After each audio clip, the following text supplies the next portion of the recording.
senão fica como um objeto de desejo do próprio homem, a mulher. E a mulher não é um objeto de desejo do próprio homem. Ainda que a impericia dela, ela é um projeto que veio do coração do próprio Deus, da vontade do próprio Deus, o que ainda enobrece mais a criação da mulher e a instituição chamada casamento, porque não foi um projeto de uma tristeza do homem. Tanto é que destarte no capítulo 3, quando Deus ele evidencia e dialoga com Adão e Eva sobre a queda, ele fala qual que foi a defesa de Adão. Deus faz uma pergunta e ele responde outra coisa. Quem me mostrou que você estava nu? Comeste do fruto da árvore da ciência do conhecimento do bem e do mal? Olha a pergunta. A resposta era sim ou não. Ele diz, a mulher que tu me deste. Então ele não pediu a mulher, foi Deus que a deu. Agora Deus a deu como otável, porém ele recepcionou, diz o versículo 22, né? 22, 23, né? Ele ficou até poeta, né? Ele diz, esta agora é osso dos meus ossos e carne da minha carne. Será chamada mulher por quanto do varão foi tomada. Então ele recepcionou, ele recebeu ela muito bem. E aqui nasce então o primeiro casamento. E eu observo quando eu falo sobre este assunto, que existem algumas coisas que Deus fez, que tem tanto valor para Deus, que o inimigo quer colocar isso como se fosse algo trivial, banal, e não só isso, mas vulgarizado. Aquilo que é de valor, a pessoa não dá valor. Por exemplo, Deus fez um homem como coroa da criação. O propósito do inimigo é colocar um homem na sarjeta, viver pior do que um animal perdendo a sua dignidade. É o propósito do inimigo. Outra coisa que Deus fez perfeita, se der tempo eu dou uma pincelada sobre o assunto, o sexo, a sexualidade, que é algo sagrado, que a carta aos Hebreus chega a dizer que é um momento de culto, de celebração a Deus entre o casal. O inimigo trivializa, profana. A palavra trivializar é tornar comum. Profanar é tornar coisas sagradas em coisas comuns. Isso é um dos maiores pecados da sociedade moderna. E eles tornam o sexo como fosse algo comum. E o sexo, ele é tão interessante que eu faço uma analogia dele com o direito. Por exemplo, no direito, quando alguém é roubado, é porque ele foi ameaçado ou foi tomado mediante resistência por medo de grave ameaça.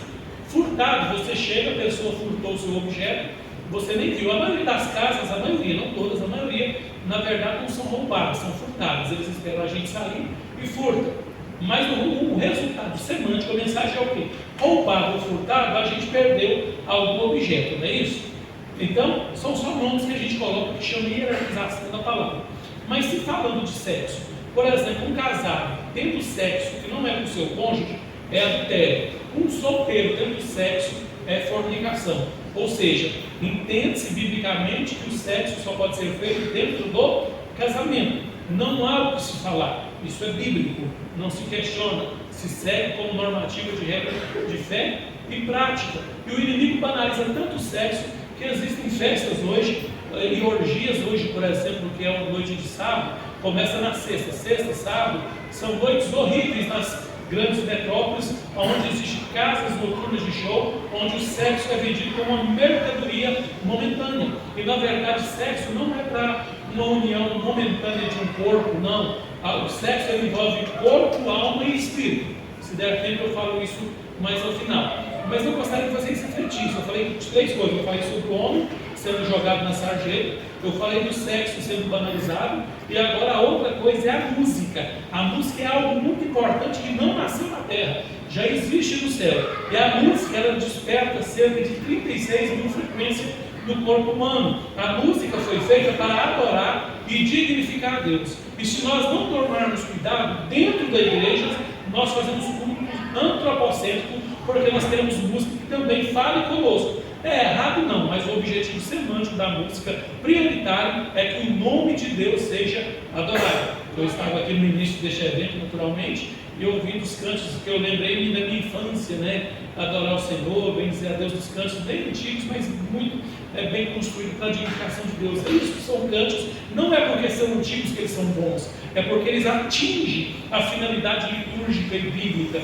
que eles são bons. Então a gente precisa entender isso. Dito isso, de três coisas muito importantes que Deus faz e o inimigo banaliza, eu retomo ao propósito central nosso, que é o casamento. O casamento é tão importante que existe algumas piadinhas e nós caímos nelas, irmãos. O problema é este. Por exemplo, tem pessoas que dizem assim: se casamento fosse bom, não precisava de testemunha.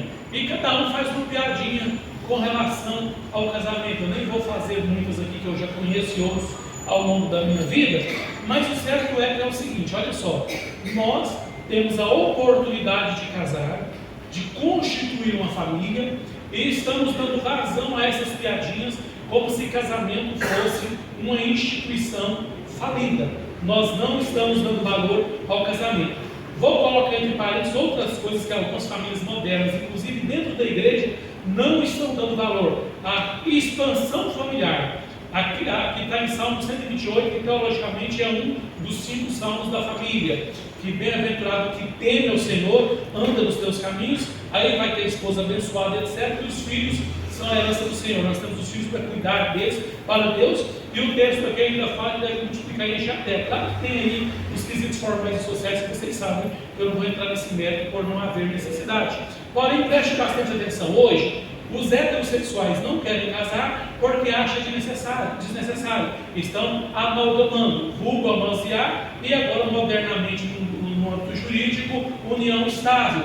Os casais héteros não querem ter filhos. Tem alguns que cometem o despautério de usar alguns meios ilícitos para fazer laqueadura e vasectomia para não ter filhos. Mas preste atenção, casais héteros não querem casar e não querem ter filhos. Casais homoafetivos estão brigando para legalizar o casamento. Pastor, mas existe o casamento homoafetivo? Existe com base em canetada do STF. Legislativamente não existe casamento homoafetivo.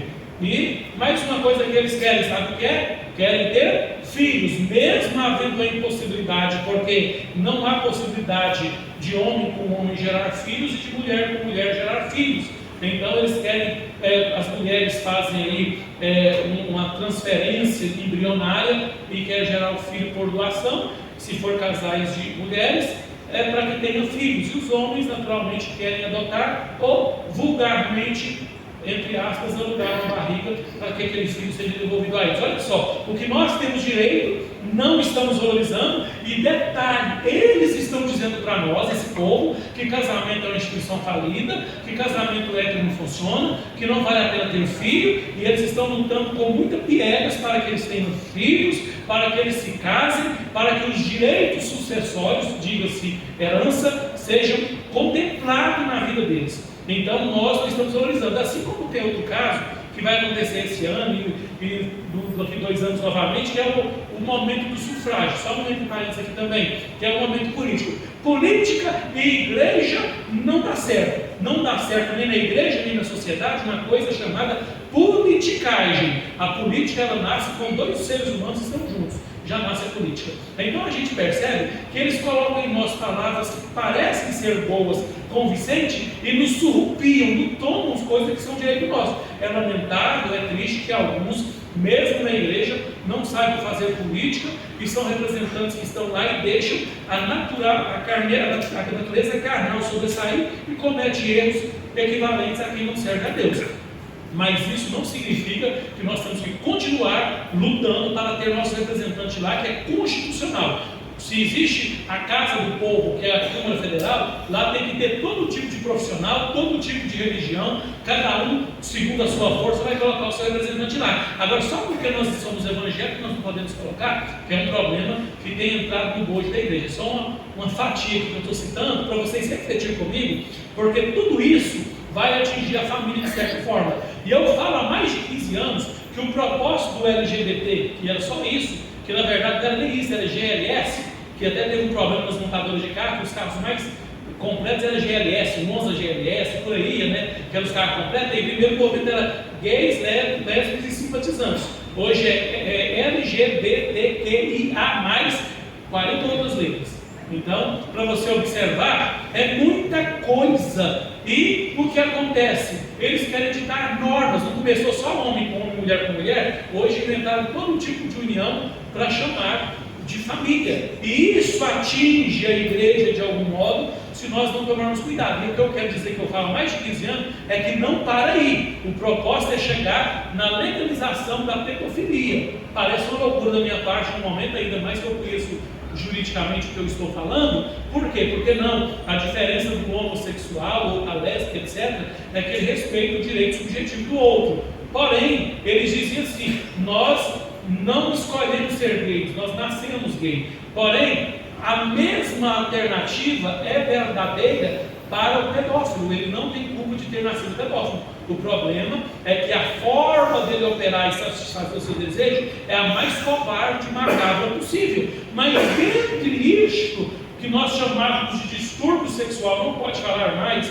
Quando eu me formei em psicologia, a CID-40 era chamada de homossexualismo. Fale isso para ver numa sala de aula hoje, porque termina com isso e doença. Então hoje é homossexualidade.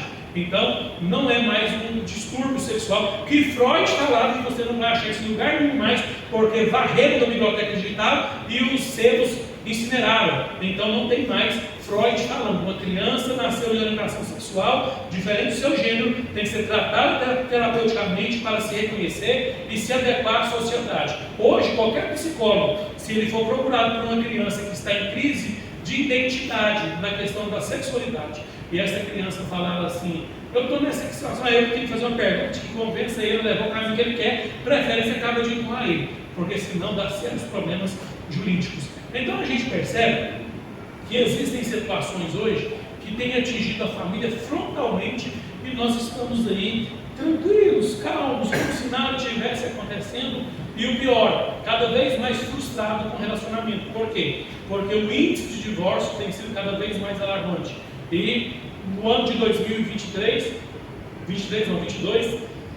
o índice de divórcio em percentual maior que se teve na sociedade brasileira foi entre os evangélicos. Então isso é agravante, ou por que não dizer gravoso. E o tema que foi passado ele é muito sugestivo: os conflitos do lar e a escolha do pacificador. Então a gente pode observar que lar é uma palavra histórica que vem de lareira, porque no passado, quando não se tinha residências como temos hoje, as pessoas ficavam nas florestas, moravam em aldeias, e o tempo frio noturno fazia com que eles acendessem uma fogueira e ficavam em volta daquela fogueira conversando. Mas em um dado momento aquele diálogo ia ficando tão gostoso, tão bom, que dando calor deles, eles iam afastando da lareira, porque aí viu que a comunhão esquentava eles. Eles acreditavam que se não tivesse acendido a lareira e o assunto fluísse, eles iam continuar mantendo aquecido dado as conversas. E acontece, tem hora que a gente está assim, a gente começa a sorrir, conversar, a gente dá um suador, conversando, porque dá uma alteração no nosso organismo, quando a gente vai confraternizando, brincando. E quando eles fizeram a casa, levaram a lareira para dentro da casa. Algumas casas ainda existe isso, a lareira, principalmente em lugares mais frios. Mas o propósito semântico não era o fogo em si, mas a comunhão, ficar em volta da lareira, conversando. Isso vem a palavra lar. Lar é diálogo, lar é o que conversa. E o grande problema que nós temos nos dias atuais, no chamado época do ativismo, onde a gente tem tanta coisa para fazer o tempo todo, que o lar se tornou uma espécie de pensão ou hotel. A gente se reúne em nossos lares e quase não conversa. E quando vai conversar, se não tomar cuidado, dá muito ruído. O que é ruído? Eu comunico uma coisa com o meu cônjuge ou com os meus filhos, eles entendem outra. Aí vem as palavras ignorantes que são: eu não sou responsável pelo que você falou, pelo que você entendeu, mas pelo que eu falei. Aí o outro não é responsável pelo que eu quis dizer e não disse, mas pelo que ele entendeu. Aí começa uma briga sem precedente. Houve um ruído vernacular, um ruído na comunicação. A pessoa que de fato ouviu o que eu quis dizer e entendeu de forma diferente, ela não é obrigada a praticar ou a atender a demanda que eu falei da forma que eu quis dizer e não disse. Mas também eu não sou responsável em convalidar aquilo que ela fez, porque ela entendeu de outra forma. Então aí surge um estupim para uma briga. E na verdade não é para uma briga, não é um atacar o outro, é atacar o problema. E dizer: olha, eu quis dizer, mas não disse. Eu entendi, mas não foi. Então agora vamos dialogar até que não haja dúvidas, que de fato haja uma compreensão. Por que o termo da nossa linguística é ruído? Por exemplo, se eu chegasse aqui, claro que alguns pode ser que entendam. Se eu falasse aqui, legai, legarrem, antropó, evangélicos. Talvez o evangelho que é o evangelho, vocês queriam ter uma noção óbvia. Mas o restante que eu falei, se você não entender de grego, você ouviu um som de voz que é chamado ruído. Então você não sabe o que eu quis dizer. Então é isso que é ruído. Eu disse algo para alguém e ele não entendeu o que eu quis dizer. E no lar é impossível viver sem diálogo. Diálogo envolve 70% do relacionamento. E é no diálogo que vem os conflitos. A psicologia versa que o problema não é o que se fala, é o modo em que se fala. Então, o modo em que se fala que pode atingir frontalmente a pessoa amada do nosso lar. E o nosso lar que tem se tornado cada vez mais uma pensão no hotel. Ou seja, a gente se reúne ali para conversar muito pouco, mais para comer, para assistir um programa de TV. Hoje, dependendo da condição de cada um tem uma TV no seu próprio quarto, ou no seu próprio ambiente, ou usa o próprio celular como TV, que há essa possibilidade. Ou nas suas redes sociais, quando conversa é o mínimo possível. Hoje, nós achamos que conhecemos o nosso cônjuge, achamos que o nosso cônjuge nos conhece, achamos que conhecemos os nossos filhos, acham que nossos filhos nos conhecem, e se apertar, tem hora que os filhos não conhecem nem a história de união dos pais dele. Irmãos, história é muito importante. Quando eu graduava em história, eu estava pensando, tanta gente fala assim, eu não gosto de história lá no ensino fundamental ou no ensino médio. Só que, é verdade, você já ouviu uma frase chamada porquê das crianças? Por que isso? Porque aqui é fase de história. Ele quer saber a história das coisas. Então todos nós temos que saber a história das coisas. E qual é o conceito de história? História é a ciência que estuda fatos passados para melhor compreensão do presente e assertiva do futuro. Ou seja, um povo sem história é um povo sem futuro. Se os seus filhos não souberem o quanto foi difícil vocês constituir o lar de vocês, o que vocês estão conseguindo, a história de casamento de vocês, que talvez teve resistência de um ou de outro, ou da família, eles não vão saber como eles vão iniciar o namoro deles quando chega a hora certa. Então é preciso que haja o quê? No lar, um momento de diálogo, é onde o celular fica para lá, a TV fica desligada, mesmo que está com vontade de assistir um telejornal, agora é hora da refeição, de agradecer a Deus pela comida que tem, é hora de perguntar aos filhos sobre as notas e não para tomar, brigar com eles, porque na nossa época eram os pais tudo analfabetos, batendo os filhos porque ele tirou 10 e não sabia nem escrever. Então não dá para entender uma coisa dessa, né? Mas tudo bem. O que a gente observa é que os filhos hoje não têm diálogo, os pais não têm diálogo com os filhos, não têm diálogo com os cônjuges, tem filho, se apertar ele com força, ele não sabe nem qual é a profissão do pai. Vou te contar uma história que você acredita se quiser. Um dia um pai me contou que ele foi chamado da escola porque o Beto fez uma vistoria e falou assim, olha, a criança tem muita falta aqui, já tem 4 meses que não tem aula.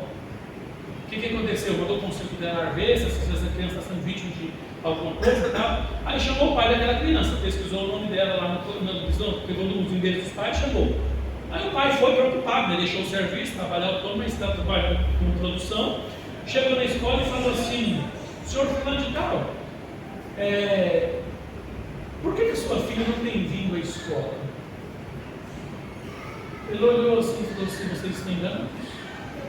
Eu trago a minha filha à escola todos os dias e deixo enquanto ela não entra, o portão abrindo, eu não vou embora. Eu tenho muita preocupação com ela, até mais você vê o que nós moramos, muito perigoso, uma mocinha, né? 12 para 13 anos e tal. Aí eu disse, não tem vindo aqui, ó, puxa falta. Aí chamou ela, a menina, falou assim, você tem vindo na escola? Você estava pedindo se ela ficava escondida em algum lugar na escola, né? Perguntou assim, por que você não tem vindo na escola? Não, eu estou na escola. Mas então por que você está questão de falta? Não, mas isso aqui é meu caderno, por quê? Olha só que bizarro. Faz a chamada, a menina não respondia. Por quê? Ela não sabia o nome original dela. Você está entendendo? Ela não sabia o nome. Coloca o nome da criança, um nome chique de inglês, e vai dar um apelido, né? E ela não sabia o nome dela. Então toda vez chamava, não, eu não sou essa pessoa, não, né? Ele parece bizarro. Mas, olha só, não é grave essa situação. É gravosa, parece bizarro, mas é gravosa. E disso surge a ponta de um iceberg para muitas outras coisas que a gente acha que os filhos sabem e eles não sabem.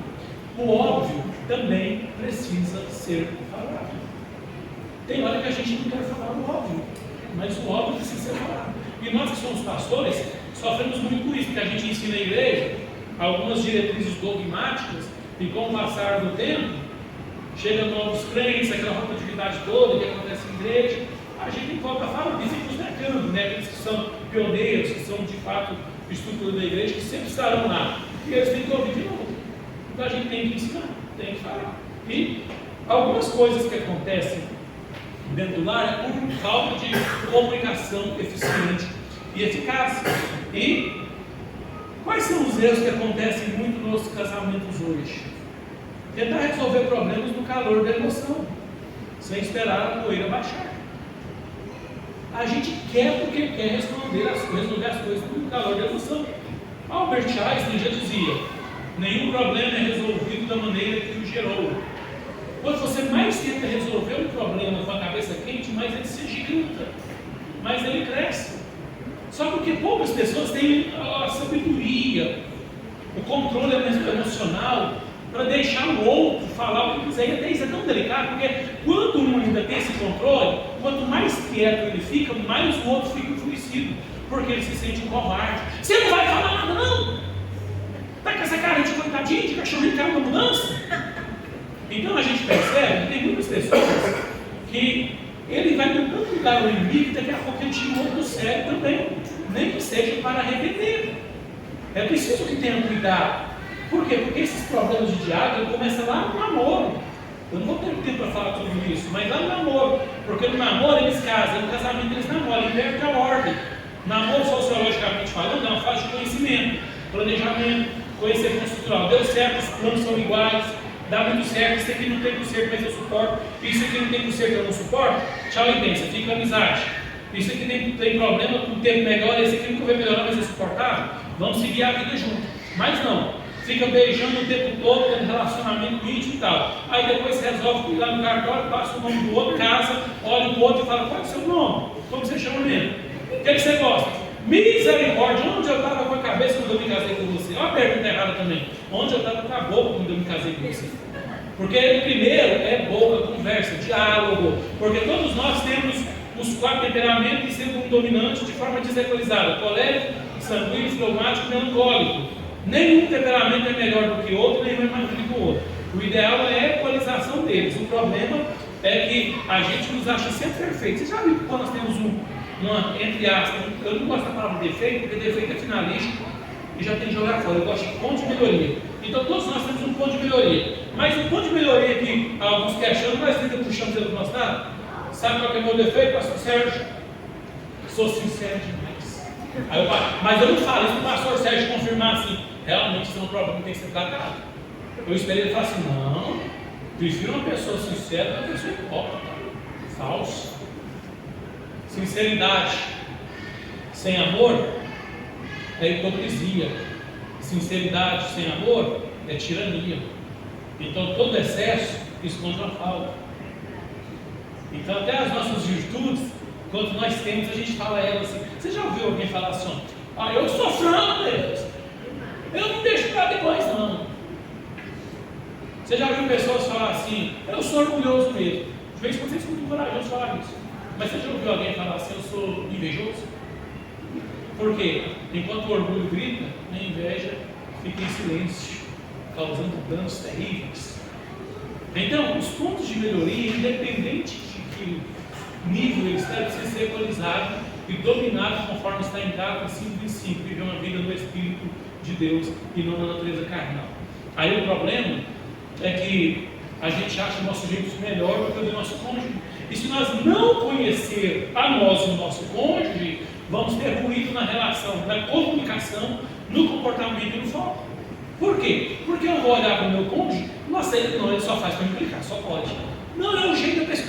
Eu já falei 1 milhão de vezes. Então essa pessoa nessa área, se ela não tiver as enfermidades diagnosticadas novas, né, TDAH e outras coisas mais aí, SPA e outras coisas mais, é aquilo que é seu cônjuge. Agora, meu amigo, minha amiga, carrega a mala sem alça de papelão cheia de pedra na chuva da vida e não deixa cair nenhuma pedra. Problema que tem solução, resolvido está. O que tem solução no diálogo, a gente soluciona ou minimamente ameniza. Mas tem coisa que a pessoa nunca vai mudar, é culpa dela, é estrutural, é cognitivo comportamental. Agora, é claro que eu estou falando de um viés psicológico. O espiritual pode ser que a pessoa mude numa oração, numa consagração, numa devoção a Deus. Agora, o grande problema é que a gente quer mudar o cônjuge na marra. Olha só, vamos falar para umas coisas importantes. Eu falei da criação. Primeira coisa, o ser humano foi criado por Deus como coroa da criação. Ele criou um homem e criou a mulher, certo? Ele fez o homem com uma finalidade, estava dele, ser lavrador, cuidar da terra, etc. Ele fez a mulher com outra finalidade, ser adjutora, ajudadora do homem, certo?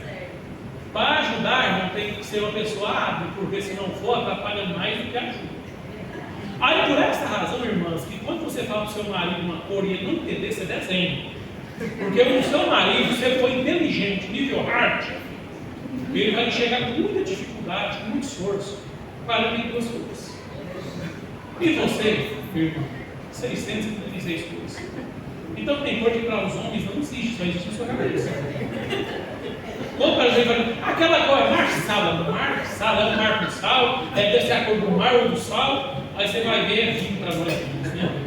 Aí não mudou agora, é a púrpura, aí você consegue ver a diferença. Rosa pink, rosa pink. Tem um que é estrangeirismo em português, rosa. Né? Aí ele tem um rosa choque, e vai arrumando tanto rosa, mas não adianta elas, a percepção das mulheres. Para o homem, a mulher está arrumando para vir ao encontro de casais, ela é mais bonita do que ele, temos que falar, porque o homem perde feio a beleza da mulher. O homem, todo jeito que mexe, ele é mais barato, né? Aí está lá a mulher arrumando, a coisa mais linda, e o homem, mas já está pronta, vamos, e ela está falando, vou fazer um detalhe. Aí depois ela sai reclamando, meu cabelo aqui hoje não está legal. Ah, gente, olha, está do mesmo jeito todo dia. Mas ela está vendo que não está legal. Você vai fazer o quê, irmão? Você não consegue enxergar mesmo, não, é só ela. Não adianta. Ele não questiona não, porque ela falou que o cabelo dela não está legal, não está. Aí tem dia que ela se me acorda feliz, nossa, meu cabelo hoje, só porque não tem compromisso, hoje está tão bonito, aí a gente olha assim, vai, está do mesmo jeito todo dia. Isso é ruim. Meu bem, cadê a chave do carro? Está em tal lugar, assim. Ele olha lá com tanto medo e nervosismo, tem que chamar ela, pensando em chamar, e não acha. Ela chega lá e fica brava, fica brava na mão. É você que está completando seu marido, ele não consegue enxergar como você enxerga. Você já ouviu isso, que a mulher ela consegue dar mamar para o caçulinha, o mais velho carrinho balança a caverna, falar no telefone com a mamãe e falar para o marido assim, desliga o fogo do feijão, por gentileza. E o marido não tem que desligar o quê? Feijão para feijão queimado, não tem que desligar o quê? Então a mulher, ela tem essas capacidades que não adianta questionar. É delas. Só que o problema é sempre que o crime é sujo, com muito respeito. Eu vou citar o nome, porque você já viu muito, não é ético, mas vou citar o nome. O pastor Paulo Duarte, ele é um dos grandes palestrantes aí do Brasil afora, e ele faz uma mensagem que Deus estava doido, maluco, pegar um homem totalmente diferente, colocar junto com a mulher, e é para brigar com eles, não tem como dar certo, não. Deus estava certinho, não está maluco nem nada. Quem entende de Fusca, né, de madeira, se ela tiver liso, o carro não anda, certo? Tem que ter os dentinhos para encaixar e andar. Tem que ter diferença. As peças do quebra-cabeça tem que ser diferente. Para se encaixar e a coisa fluir. Para dar certo. Se Deus faz um com homem, já tinha parado lá no Adão mesmo. Se faz Eva com Eva, já tinha parado lá. Deus fez Adão e Eva, e já são os mais de 8 bilhões vivos, né? Imagina que já morreram, isso vai nascer ainda, né? Então Deus fez certinho. A mulher para completar o homem. Aí vem os idiotas, eu não estou xingando, tá? Idiotas tem um grego ídios, único, peculiar. Aí vem os idiotas e dizem assim: quem é mais forte, homem ou mulher? Irmão, isso não existe. Tem mulher que é mais forte que homem, e mulher mais fraca que homem. Tem homem mais forte que mulher e homem mais fraco que mulher. Isso é anatômico diferente, só que homem e mulher não se competem, se completam. Homem pode ser pai todos os dias e mulher pode ser mãe uma vez ao ano. Mulher, se ela for, desculpa o vulgo, mas quando os adultos for com uma suruba e filho tiver um período fértil e ficar com vários homens, ela nem vai saber quem é o pai, mas ela tem certeza que o filho é dela. E os pais não sabem. Os pais não sabem quem é o pai, então tudo torcendo para o seu pai também. Né? São poderes diferentes, entendeu? Parece bizarro o exemplo. Por quê? Porque homem e mulher não estão para assim, competir. Isso é uma artimanha maligna. E a gente cai nisso. Quem seria de você, seria ou não? Porque seria um sem o outro. Se completam. Isso é tão sem equivalência, por exemplo, as feministas não brigam, falam assim, olha, nós temos uma garantia igual aí, ó. Justo, porque eu acredito como sociólogo que a pessoa não tinha que ser contratada pelo gênero, mas pela competência na profissão, pela profissão. Eu sou médico masculino, ganho 50 mil, você é médica feminina, ganha 30 mil, não existe isso não. É pela nossa profissão que nós temos que ser contratados, meu pensamento. Agora, o problema é que a gente fica nessas briguinhas aí e acredita nisso, que é mais forte ou não. Mas sabe, você me fala assim, olha, por exemplo, aqui temos homens, qualquer homem que é formado, que vai formar, você não pega o seu canudo se você não tiver a reservista. Tem alguma irmã formada aqui que teve que levar a reservista para pegar o diploma? Tem mulher brigando aí, porque os homens, por enquanto, se não mudar mais, né? 30 anos para aposentar e as mulheres 35? Não, mulher é mais forte que eu, não, vamos 25 para nós e 35 para eles. Vamos mudar esses caras. Não, está tudo errado. Agora, claro que eu sou a favor que as mulheres continuem sendo menos por uma razão, porque elas têm um privilégio descomunal chamado de gerar filhos. E isso faz com que elas parem muito no tempo e na carreira profissional delas, mesmo naquelas licenças que são poucas, quem é mãe aqui sabe mais do que eu, né? Isso pode ter mais propriedade, tanto que é delicado, embora seja prazeroso, amável criar os filhos, mas dá uma diminuída no ritmo profissional das mulheres. Mas a gente vai caindo nessa situação e vai criando brigas dentro de casa por causa de saber quem é mais forte como uma mulher. E na hora de dialogar, vem as emoções e ninguém consegue ficar tranquilo. Tina Rey escreve um livro muito importante, best-seller, Temperamentos Transformados, e lá ele fala o seguinte: os melhores argumentos que nós temos é quando estamos com a cabeça fria. E é verdade, isso não é só com a esposa não, com os filhos não, com qualquer pessoa. Se eu mesmo, o pastor Sérgio, estiver conversando sobre um assunto bíblico aqui, e eu tenho uma linha de raciocínio, ele tem outra, e nós começamos a ficar bravos com o outro aqui, termina isso, e eu fico tentando, no final eu não convenço ele, e ele me convence, e eu chego em casa depois de tudo acalma. Nossa, se eu usasse só essa palavra aqui, ó, tinha resolvido todo o nosso problema. Então, na hora que a gente acalma, a gente tem facilidade de oxigenar o cérebro e cognitivamente pensar melhor. Agora, o grande problema é que o diálogo, quando não tem paz no relacionamento, não ataca o problema, ataca o outro. Não podemos atacar um ao outro, temos que atacar o problema. Ah, mas você sempre, e palavras que têm que ser abolidas do nosso vocabulário. Você sempre assim, você não muda, não tem jeito, eu vou largar de você se continuar assim. Essas palavras, irmãos, têm que ser tiradas do nosso meio. Por quê? O que atrapalha alguns erros do casamento? Além de não saber a hora de resolver o problema. Olha só o texto que eu li aqui, ó. Portanto, deixará o varão seu pai e sua mãe e unir-se-á a sua mulher. Aqui está falando de forma ambígua. O que é ambígua? Tem duas semânticas no texto. Eu vou casar, morava com papai e mamãe, minha esposa também. Vamos ter agora o nosso próprio lar. Esse aqui é o mais óbvio. Agora eu vou para o outro que às vezes fica nas entrelinhas e vocês talvez nem todos percebem. Deixará pai e mãe. Eu tenho exemplos positivos e negativos que eu vou dizer agora. Minha mãe é uma mulher excelente, uma excelente esposa. Meu pai é um excelente pai. A forma dele gerir a casa, a vida e tudo lá me admira. Foi uma das razões pela qual eu quis casar, para ter o meu pai igual o meu pai. Nesse pensamento veio a minha esposa também. Só que, querendo ou não, meu lar tem um estilo e o dela tem outro.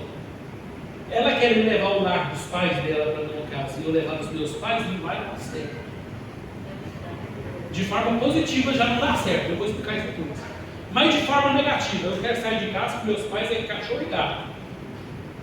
Também não vai dar certo. Mesmo que a família dela seja melhor, porque famílias filhas são em famílias saudáveis. Então nós temos que deixar o que expectativas positivas e negativas. Talvez quem tem filho igual eu já tenho 2 filhos, um casou e outro casando. O que acontece? Ele já vai querendo casar, irmão, com a quantidade de filhos que quer ter e o nome dos filhos.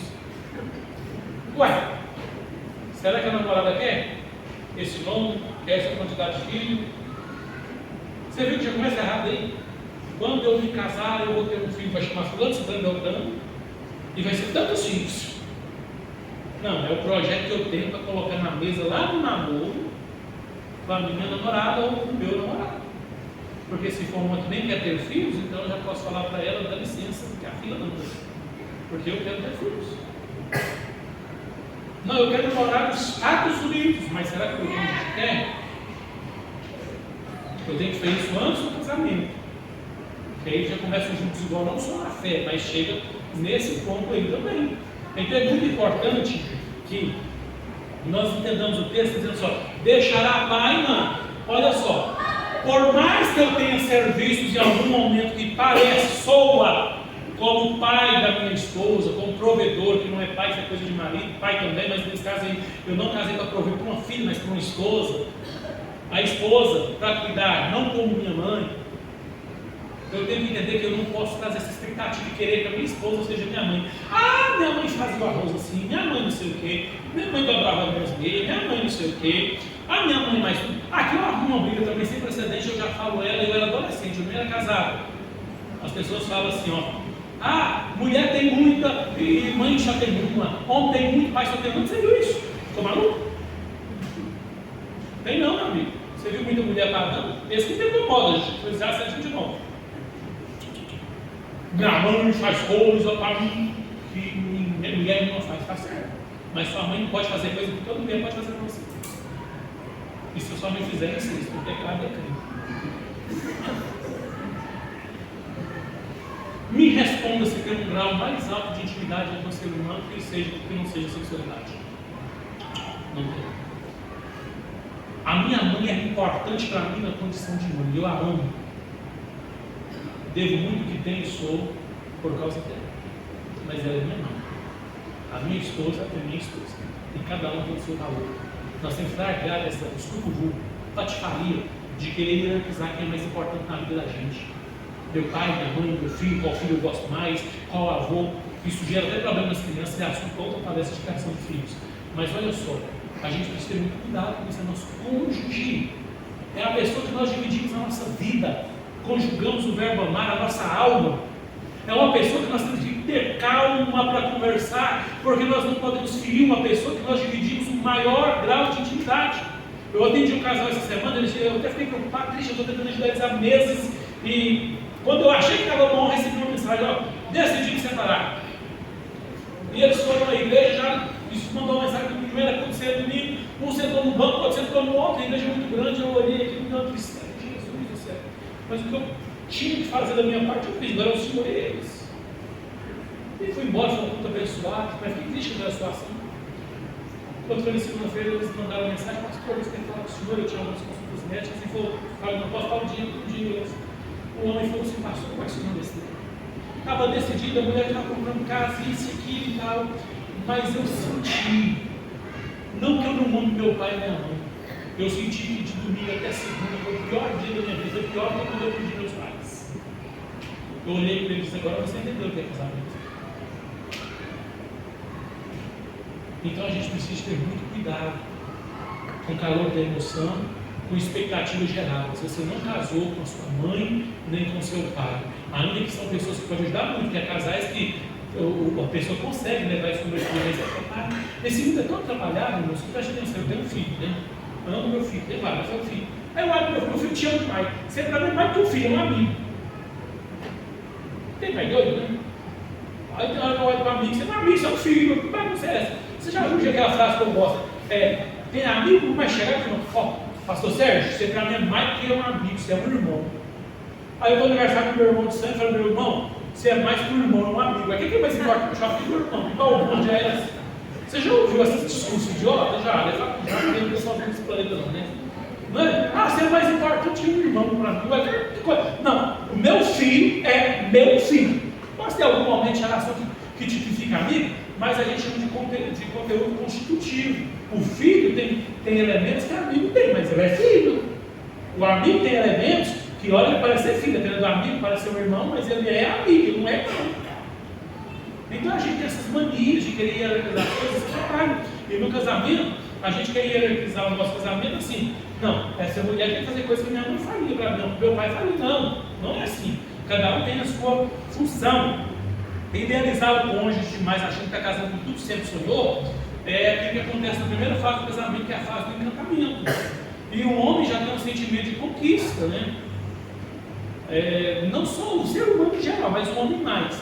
Por exemplo, quando a gente compra um sofá novo, a gente senta com o maior cuidado no sofá. Se estiver sujo, a gente limpa. Mas depois, irmão, a gente, vou fazer, solta o corpão assim, daqui a pouco só falta parecendo um ninho de galinha, tá com um buraco, só para pôr os ovos, né? Isso tem sido tudo. O carro, que é mal cuidado, ele fica passando os buracos, limpa, daqui a pouco machuca os pedal lá embaixo, todo o bicho que tem no carro. Nós fomos num restaurante o carro. Porque conquistou, já é meu. A gente zela das coisas, limpa, cuida, depois. Nossa, essa mulher é linda, a gente vai falar, depois acostuma. Você toma cuidado. A fase do encantamento vai tomar, acostuma. Tem isso, se a mulher for casada com a mulher, essa fica com pena. Por quê? Meu bem, você me ama, mas você sabe. Meu bem, faz tempo que você fala que eu te amo. Meu bem, quanto tempo nós temos casado? 20 anos. Eu já te falei que eu te amo já quando é casou. Eu continuo com a mesma ideia, o dia que eu mudar de Deus. Olha que está muito de fraco para ele falar assim, te amo. Não é te falar. Não, mas eu gosto de cuidar, de ficar falando. Irmãos, presta atenção. A lei de prata de Jesus é essa. Tudo que você quer que te faça, faça e vós também. O povo fala que é de ouro, mas não é de ouro, de prata, na teologia. Aí a gente aprendeu assim, ó. Que você tem que tratar o outro como você gostaria de ser tratado. Ainda não. Você tem que tratar o outro como ele gostaria de ser tratado. Eu tenho um irmão, ele é pastor também. Um dia um amigo meu em comum com ele chamou ele para almoçar na casa dele. Aí eu feito com o meu irmão. Só coisa que eu gosto, não meu irmão. Frango, filho, gueroba, piqui, macarronada. E fez as coisas lá e chamou meu irmão para comer. Quando ele viu, meu irmão estava comendo só arroz branco e feijão. Porque o meu irmão não gosta nada disso. Ele gosta de frango de granja, porque ele não gosta. Não dá para entender, mas não é o jeito dele. O cara ficou muito sem graça. Passou outro dia, chamou meu irmão. O que ele fez? 2 tipos de peixe, molho e assado. Meu irmão também não gosta disso.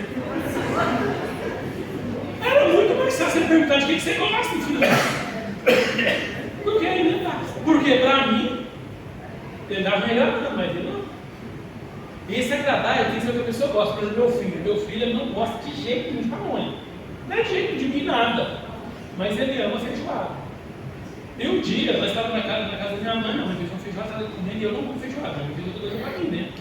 Eu estou lá comendo, ele olhou para mim e falou, pai, eu não entendo como que você não gosta de feijoada. Eu só olhei para ele e eu já sei. Porque eu também não entendo porque ele não gosta de pamonha. Porque para mim é o meu prato favorito, né? Só de sal temperado, de doce, deixa os amigos. Então, a gente percebe que é o que é subjetivo. Agora, se eu quero agradar uma pessoa, eu vou dar o que não gosta. E tem alguns pais idiotizados, chegar e comer. Ele cresce, ele não come, ele não gosta. Outro erro também, reforçar o comportamento. Você não fala que ele não gosta, porque criança é assim, ele gosta, deixa de gostar e gosta de novo. Ah, ele não gosta, não. Você fala assim, por enquanto ele não está comendo. Porque se você reforçar, ele continua não gostando. Ele fica até com vontade depois de comer, mas como o papai e a mamãe falam que eu não gosto, eu não gosto. Então você tem que ter cuidado, tem que saber lidar com essas situações. Você viu como é que é criar filho? Então a gente tem que ter muito cuidado. E o cônjuge também da mesma forma. Agradar o cônjuge da forma que ele gosta, que ela gosta. Não, minha esposa gosta que eu leve uma flor, que isso aqui. Hoje as mulheres gostam de pix, né? Então elas compram o que elas querem, né? Tal, vai criar fora. Mas, o que acontece? Você não precisa de falar, não, eu quero que ela faz.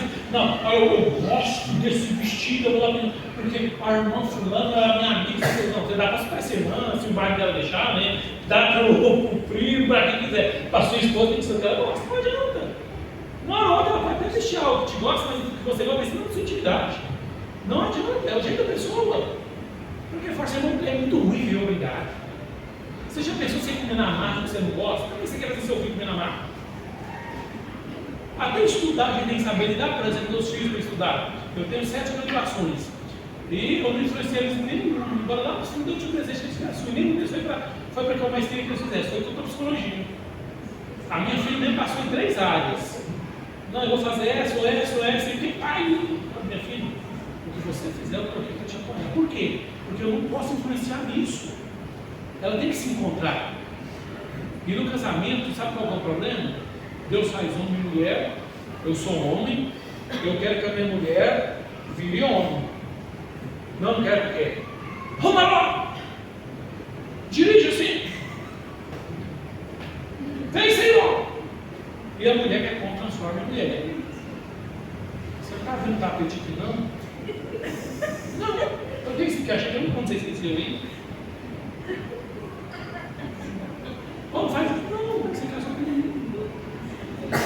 Aí eu considero tem sorte, eu considero que a minha esposa tem sorte, porque eu gosto de passear no shopping. Mas meu filho não gosta. Ele casou agora, ficou com dó da esposa dele. Quando nós vamos juntos, aí se eu for, por exemplo, flamboyante entrar pela renda, quem conhece é o que eu estou falando. Ele quer morrer. Ele fala, pai, vamos estacionar o carro em todo lugar para eu passar nessa loja. Eu estou morto nessa loja. Porque eu não gosto de pobre essas, né? Mas não está tão fácil também, não, tá cara. Aí ele fica, aí a gente já foi com a esposa resolver um negócio lá na loja lá. Aí a minha esposa fala, fiquei, ela pra quê? Fiquei. Ela ficou na renda, já. Mandei no grupo da família, a sua loja predileta lá, e o senhor odeia essa loja. Quer dizer, mas olha só, às vezes todo mundo gosta de ir no shopping, aí vai, compra da esposa, deixa ela ficar cá de rica lá, experimenta 10, 30 sapatos, compra meio e vai embora feliz, eu volto depois. Aí quando ela volta e me deixa para escolher, ela quer ter tudo de novo, quando tiver sofrendo de dúvidas e de desejos. Deixa ela, não gosta. Vamos já experimenta a roupa que pega pelo pescoço. Certo? E vai embora. Vai embora. É homem. E tem hora que dá certo, né? Não dá certo, não. Aí tem que voltar de novo, porque não quis experimentar a roupa. Agora a irmã experimenta a roupa. Tem umas que faz de conta que é delas, né? Fica ocupando e tal. Então, você precisa ter muito cuidado. Você casou com um homem, você casou com uma mulher. Então, respeite o jeito cognitivo, comportamental dessa pessoa.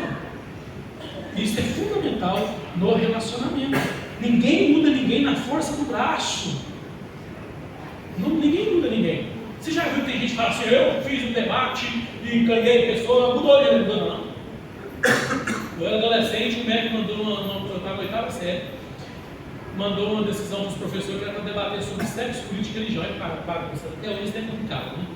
Aí o professor lá falou assim, eu vou debater sobre religião com vocês. Eu quero um representante de cada denominação na época. Não existia esse debate que tem hoje, nem de religião tão crescente como tem hoje, né?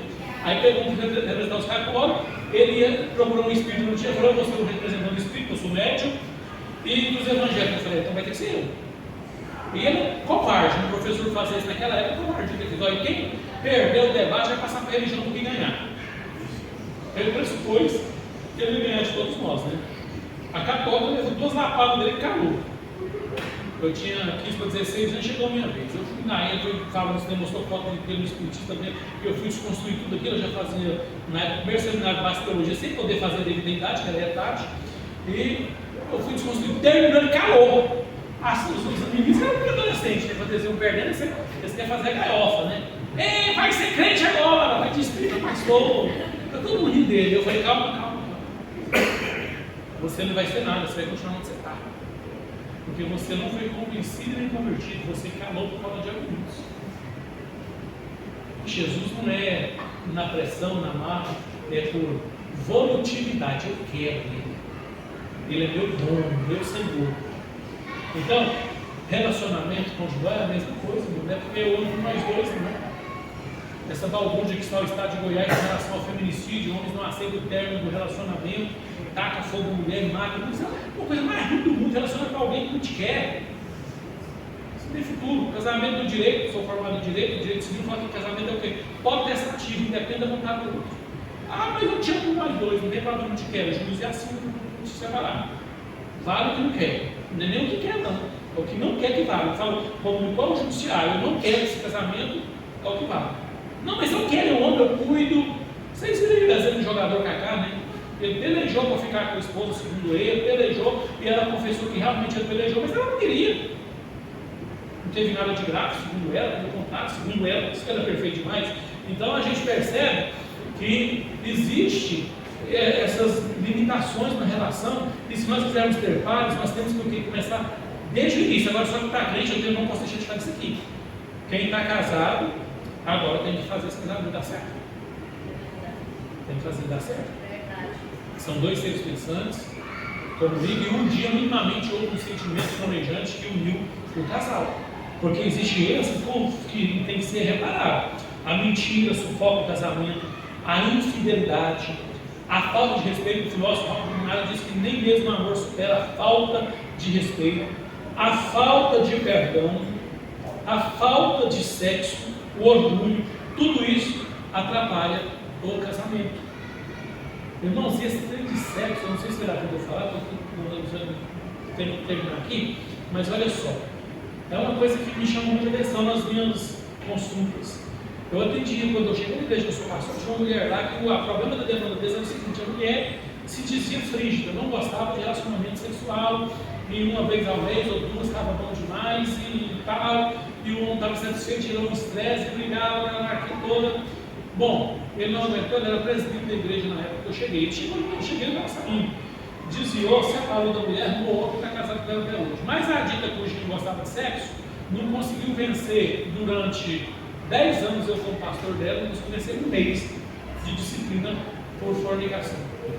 E ela falou: pastor, eu estou larguei, eu quero 3 vezes ao dia.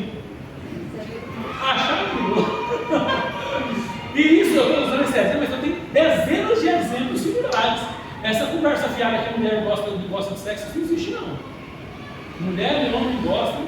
Agora, a diferença é como chegar ao ápice, o prazer, essas questões que até a Bíblia fala sobre isso em detalhes, fala isso em Hebreus, fala também nas cartas paulinas. Então o sexo ele é muito importante no casamento, um sexo harmônico, ajuda o casal também a ter comunhão, identidade, se conhecer, ter uma boa relação. Aí você já sabe, talvez seria chover no molhado, falar com relação à questão do sexo para o homem e a mulher. Claro que às vezes as pessoas romantizam muito isso. Eu já escutei isso muito ao longo da minha vida, que o homem está sempre pronto o sexo e a mulher não. Isso é mentira, ele está pronto quando ele é mais jovem. Um homem mais jovem, você vai abraçar, não pode pensar que a mulher fica excitada. Mas depois de mais velho, tanto é que você vê jovens chamando as mulheres usar lingerie, usar aquela. Mas que isso? Então é nua mesmo. Não, é quando ele está mais jovem, depois de mais velho, ele precisa de implemento sim. Porque você trivializa, vai acostumando com a beleza da mulher, com o corpo da mulher, com o toque. A primeira vez que a gente toca na mão da pessoa amada, a gente sente cada detalhe. Se tem carro, se não tem, se é macio, se não é, se é roupa suave ou não. Depois nem pega mais a mão da outra, isso vai ter elevador, se você tomar cuidado. Então precisa ter essa cautela, esse cuidado. O sexo que era feito com efervescência no início do relacionamento, depois ela é feita exatamente com necessidade fisiológica. Ou seja, é igual a gente vai no banheiro que está precisando, vai vontade de ar, a gente tem, vai sentir a bexiga apertada, o intestino apertado, a gente tem que ir no banheiro, né? O sexo é da mesma forma, se não tomar cuidado. E os homens, a partir dos 45 anos de idade, eles começam muito a perder o desejo sexual e não percebem, só que desenvolve outra coisa, chamada voyeur ou microscopia. O que é isso? E aqui está adiantando, mas só não vai dizer mais não, jovens. Celular, hoje está sempre muita pornografia. O Passatino vestiu com um capacete e na locadora lá não foi pornográfico. Depois que já pega o celular, mente lá se tem 16 anos, porque ele tem 18 e segue o baile, né? E isto libera dopamina de voyeur. Tem muitos homens hoje que estão tendo mais prazer com pornografia, está dentro da igreja esse nicho horroroso. Eu trato isso muito, problemas seríssimos, e inclusive está mais difícil tratar de dependência virtual de pornografia do que de dependência química com crack. Pela bondade de Deus, eu ajudei uma pessoa a sair do vício do crack de 10 anos e já tem 15 anos que ele está limpo, e tem 5 anos que ele é viciado na pornografia e não temos nenhuma luz no fim do mundo como vamos tirar ele disso. Porque é algo novo e difícil. Só para você entender, a dopamina é 500 vezes o orgasmo de um crack. E a pornografia não dá certo. Tanto é que os homens hoje conseguem assistir um filme pornográfico de cenas explícitas sem ter ereção. No começo até tem, depois não tem. Outros estão tentando usar isso como subsídio para apimentar a relação sexual. Isso é gravoso, muito perigoso. E gera ejaculação precoce, gera distúrbios neurológicos e, sem falar no âmbito espiritual, para nós que somos cristãos, da legalidade que o inimigo entrava dentro do nosso lar.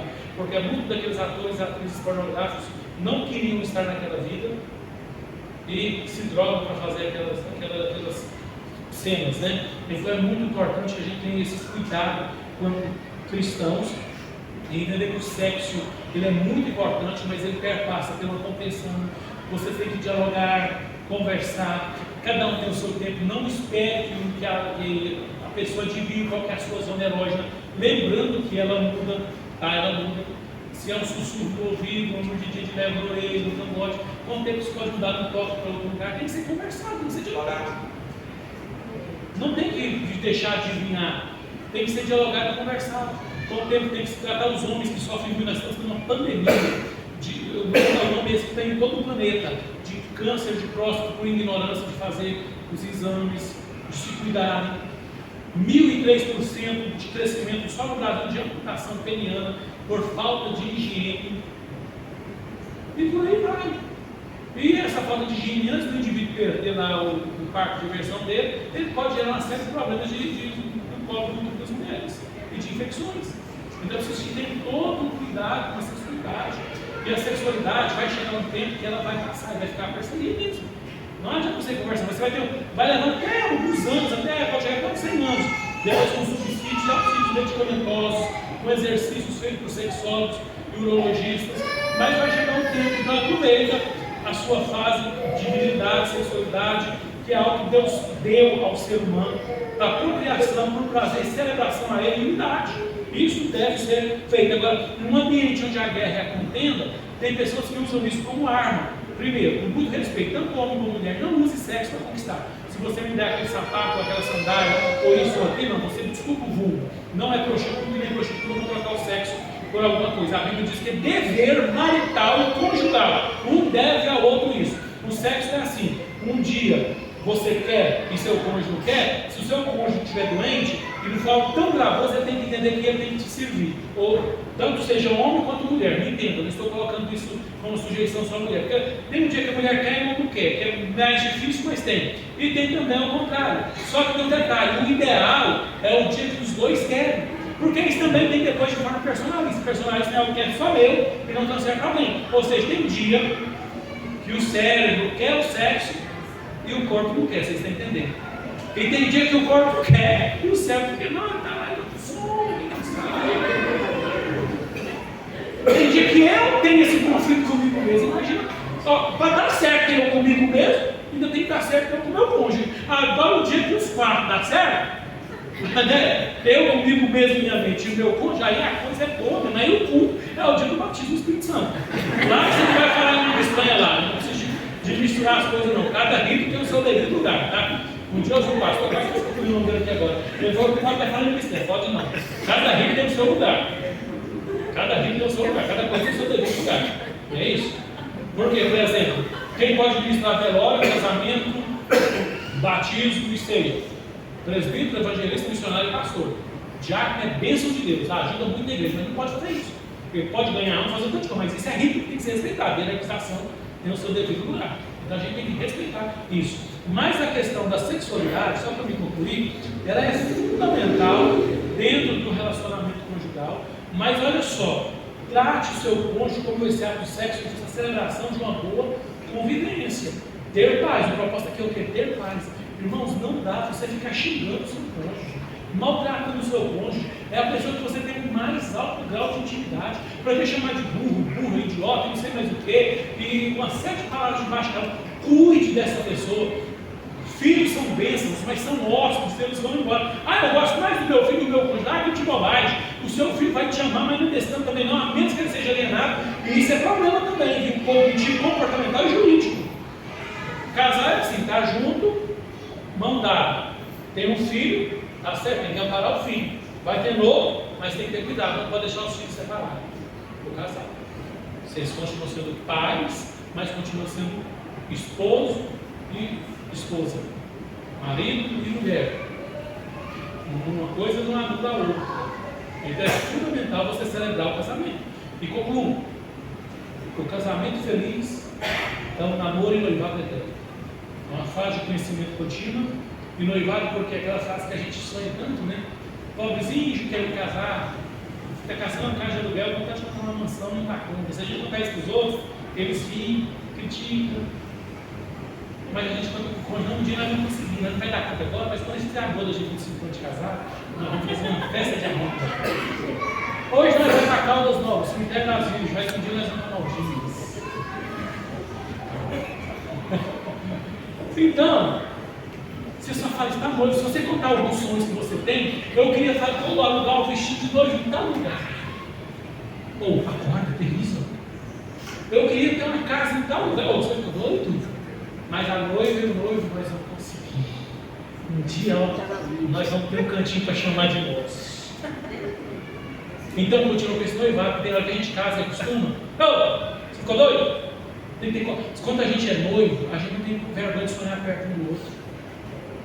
Tanto é que a gente chama a mulher de rainha, princesa, homem de príncipe e tal. Aí depois fica aquela brigalhada sem necessidade. Cultiva esse relacionamento.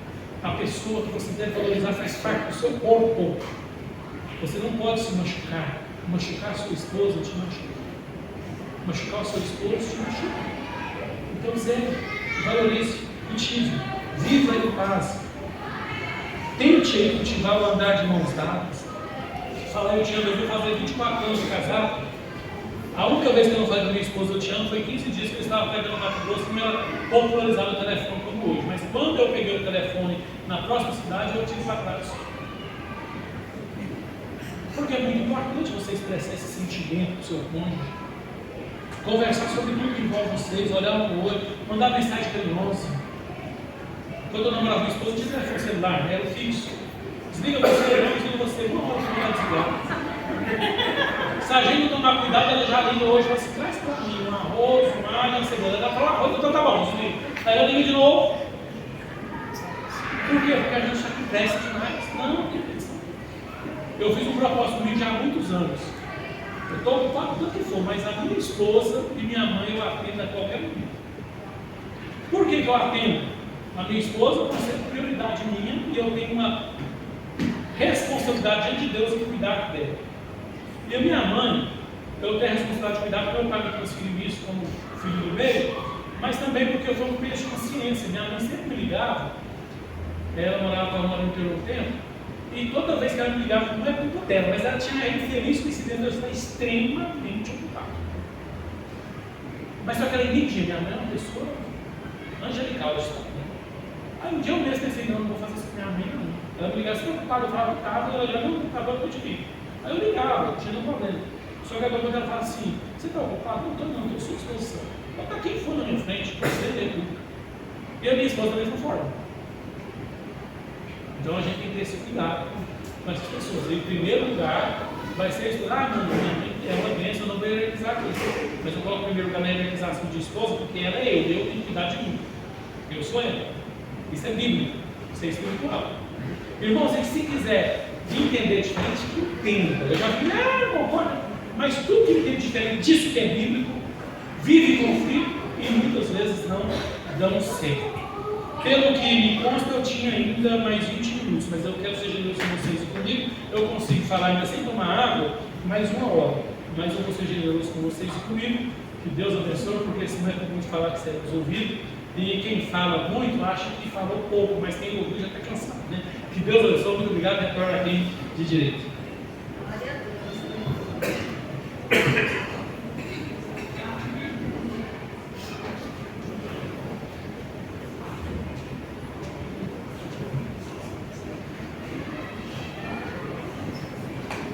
Meus irmãos, quem foi abençoado, diga graças a Deus. Amém. Meus queridos, nós temos algumas coisas aqui para ser efetuada. Eu creio que vamos ser breve, mas eu preciso da sua paciência, porque nós